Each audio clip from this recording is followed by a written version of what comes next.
Donc, bac mathématiques Amérique du Nord, 21 mai 2025, exercice 1, partie B, petit 2 et petit a.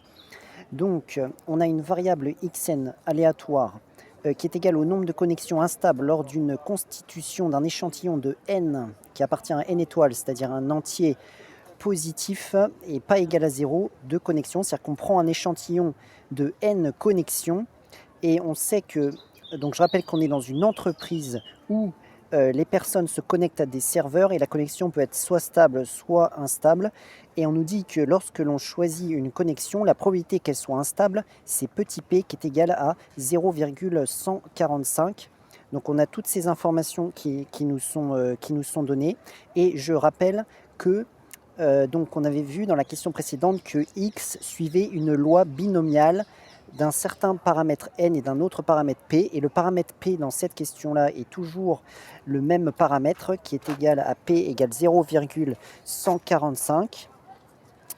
Mais le paramètre n cette fois-ci change, puisque dans la question précédente, il était égal à 50. On prenait 50 connexions, mais ici on prend n connexions, c'est-à-dire qu'on ne connaît pas le nombre de connexions que l'on choisit de manière identique et indépendante.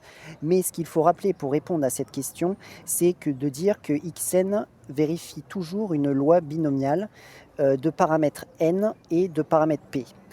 Donc la question ici, c'est de donner l'expression en fonction de n de la probabilité Pn qu'au moins une connexion de cet échantillon soit instable. Donc, comme j'ai dit, il faut déjà rappeler avant que, c'est toujours une loi binomiale qui est suivie par la variable xn. Donc du coup, on pourrait dire déjà, rapidement introduire xn suit une loi binomiale de paramètres n et p égale 0,145. Voilà. Maintenant, il faut traduire par une expression mathématique ce qu'ils nous demandent d'exprimer. Et là, ils nous disent donc au moins une connexion de cet échantillon soit instable. Il faut la probabilité que au moins une de connexion de cet échantillon soit instable.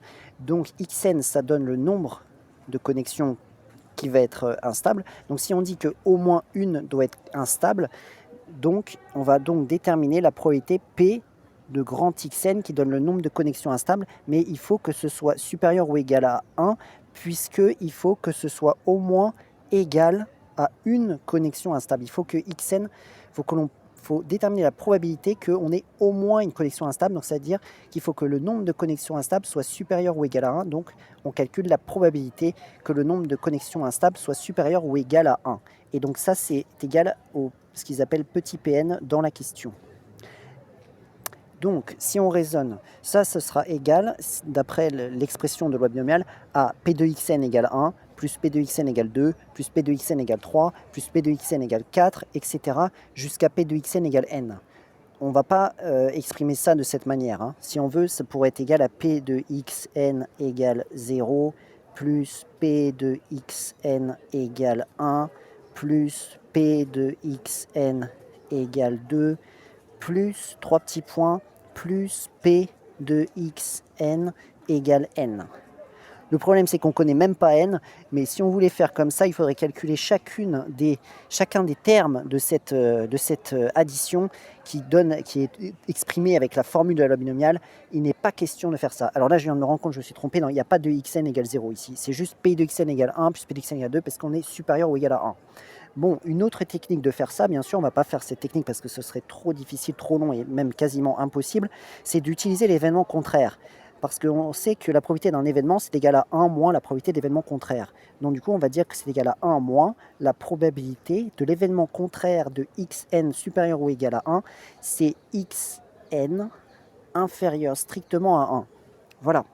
Et ça va être plus facile parce que il y a combien de valeurs de xn qui sont strictement inférieures à 1? Il n'y en a qu'une seule.